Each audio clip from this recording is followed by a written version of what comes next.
Good morning. Ohayo gozaimasu. Happy Easter to everybody.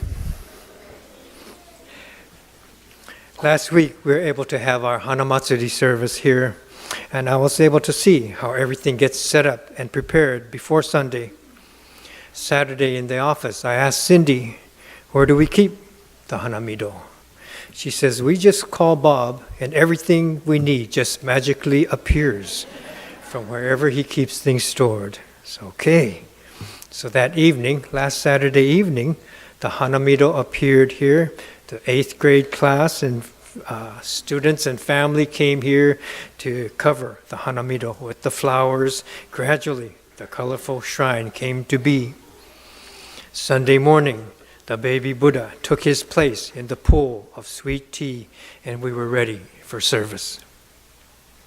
It's a very special service with the choir singing and other elements specific to Hanamatsuri. The special chanting of the Kambutsuge and the singing of In Lumbini's Garden. The Kambutsuge is a chant to not only recognize the birth of the historical Buddha, but to honor and elevate all the Buddhas who have ever come to be. We receive the truths and the guidance to awaken our own lives from their efforts and their example. We welcome the presence of all the Buddhas into our lives. The song, I think it's supposed to be In Lumbini Garden, not In Lumbini's Garden. Isn't it Lumbini Garden in India? Doesn't Lumbini's Garden sound like a pizza place? Hey, let's meet at Lumbini's Garden after practice. We'll have root beer and a pizza. So I know in the service book it says, in Lumbini's Garden, but I don't think it should be. Anyway, it's a favorite song to recall the story of the birth of the Buddha. Then after service, we go to watch the play, a Charlie Brown Hanamatsuri.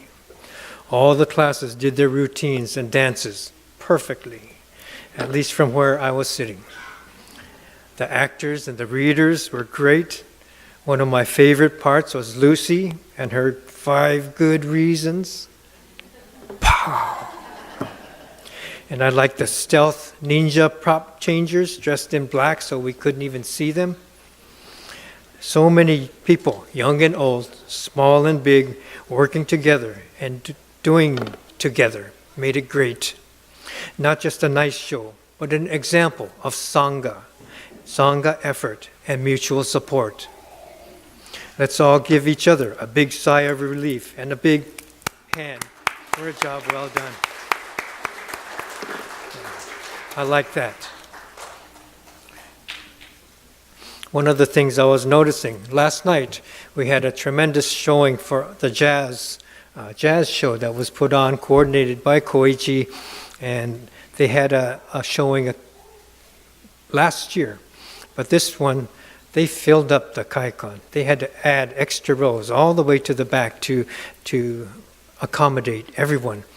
And so when the show opened, the quartet was out there, and first 3 musicians, piano and bass and drums. And I'm watching them, but I'm envisioning like the 5th act to It's a Charlie Brown Hanamatsuri. So the guy's playing jazz piano, and I'm envisioning Schroeder and the little tiny red piano sitting there in the corner of the stage. And so I had to kind of adjust and make myself realize this is a different show altogether. But it was so much fun. Different people coming into our kaikon, enjoying the temple, enjoying the safety and security of the temple, being able to park safely and coming in, and maybe many for the first time stepping into our temple grounds here. So a few years ago, my wife Charmin and I were able to go to Vancouver, Canada for their Hanamatsuri. On Saturday, we were taken to a small temple in Fraser Valley. They only meet once a month. I didn't know that Socho Fujikawa, the bishop of the temples in Canada, was going to be there. It seems like they would have told me. I thought I was just going to a small temple with about 40 people in attendance, kind of maybe like going to Marysville here nearby. But all of a sudden, everything was magnified. The Bishop of Canada was there to be honored for his upcoming retirement. Don't you think they would have told me? I didn't really know him. He may have told me that he knew my father, but many people say that. I was thinking, gee, I better say something. So he had been in San Jose for a gathering. So I said, it was nice to see you in San Jose. It was a very busy weekend. And just a short exchange of small talk. But at the luncheon, when he was acknowledged for his years of service, he told the story of how his career began. He was a young minister from Japan, beginning his career as kaikyoshi, an overseas minister. Before placement, he was sent to the Buddhist Churches of America headquarters in San Francisco for 2 weeks orientation. There he went through preparations with Reverend Hogen Fujimoto, my father, along with Reverend Nakoda, Bishop Tsuji, and others who were on the staff at that time. For him to mention his connection with my father and sharing this with everyone there was very touching for me in particular. For Hanamatsuri there, I had talked about the connections from Shakyamuni to Amida, to Shinran, to all of us. And through Socho Fujikawa's words, I was made to feel the connections that run from Japan to the US, to Canada, from my father to Fujikawa Sensei, to me, to all of us, sensing how the transmission of the Dharma connects us all. Here, when we consider our minister assistants and our youth minister assistants, we know they have studied and practiced to know the proper etiquette of being up here on the Onaijin. They take classes and look for opportunities to continue their learning and encourage others to enjoy and appreciate the Nembutsu teachings of Shin Buddhism. For Tokudo ordination, we study and recite the Shoshinge, the Ryogemon, the Jodo Shinshu Creed, the letters of Renyo. We're studying history and doctrine of general Buddhism and Jodo Shinshu Buddhism. As we learn these things, we become more proficient at sharing the Dharma. We don't study to become enlightened, but to be able to share the teachings. Study is the wisdom aspect. Sharing is the compassion aspect. One without the other is incomplete. Together, wisdom and compassion are the natural movement of Amida, coming towards all beings, including all beings. Sensei Grace didn't seek the Dharma. She couldn't get out of its way as it moved towards her. And we are each included in our own way as the Dharma moves towards each of us. At the temple, doing things together is key. We share the Dharma, we chant together, we do plays together, we do activities as a team. As I sat in the Onaijin in Fraser Valley, I was next to Socho Fujikawa and watching him raise his book before chanting. I looked out in the Hondo and watched all the Sangha members do the same, just like we did. Here, the minister assistants ask Reverend Dennis participants, the Dharma school teachers and the students, the scouts and the ball players, all of us raise the sutras to our heads as part of our practice. This is called itadaku or chodai. Itadaku is just like we say itadakimasu before meals. I partake in the reading of the sutras for my spiritual nourishment. Chodai means to place on the head. Doing this conveys respect, humility, appreciation. We just chanted Junirai, and the repeated line, Koga Chodai Mida Son, is the same sense of prostrating myself to Amida Buddha. Sometimes when people grow up speaking Japanese, they come to that line and they see Chodai and they think of little kids speaking Japanese. Chodai, can I have a cookie? Chodai. Can I have soda? Chodai. Can I have chocolate? Chodai.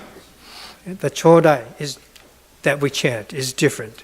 Raising something to one's head while slightly bowing is the most formal way of reverently receiving something. As we raise the service book, the words of the Buddha, to our heads, we are practicing. We're reminding ourselves of how important the Dharma is. We're reminding ourselves to be dignified, to be mindful, to be grateful, to be humble. We practice because we forget just how important these things are. There was an article I came across. It was called Good Intentions by a John Wilder. And he was writing about his practice of Chodai. One week, John was in charge of setting up for their group's Buddhist meeting. They use a space at the local Unitarian church. The meeting was scheduled for 7, but because of his daughter's hectic adolescent schedule, John was dropped off before 5 o'clock. He set up for the meeting, and by 5:10, everything was ready to go. So he knew that he's going to have a lot of time before the actual meeting started. So he brought a couple of books, thinking to use that time, catch up on his reading. But before he started to read, he dialed. They have a system to dial the Dharma. So on his cell phone, he could listen to his sensei's very brief Dharma message by phone. And his sensei had the talk, and it was on the practice of Chodai, putting an important object, such as a Dharma book, to your head and bowing before opening it, and again, after you're finished, to close it. Sitting there alone, listening to the Dharma message, John was moved by this talk and decided, I'm going to practice. I'll start right now, practice this Chodai.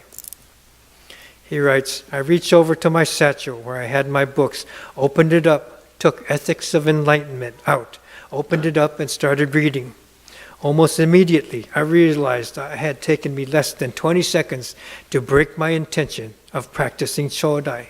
So he grabbed his book, opened it up, and he forgot. The reason he grabbed it is to do this part, but he forgot. So the whole point is to take out the book, but mindlessly, without even thinking, he took out the book, popped it open, just started reading. Like this. So I knew going into it, there would be slips, times when I forgot, when I allowed myself to be distracted or just acting out of habit without awareness. But I didn't expect it to be quite so bloody soon. I was appalled and decided that I'd put the book back in the satchel and start all over again. Do it right this time. Practice makes perfect. So making this commitment to myself that I'd begin this practice right and right now, I closed the book, put it back in the satchel. But he forgot again to bow before the book. He did it again.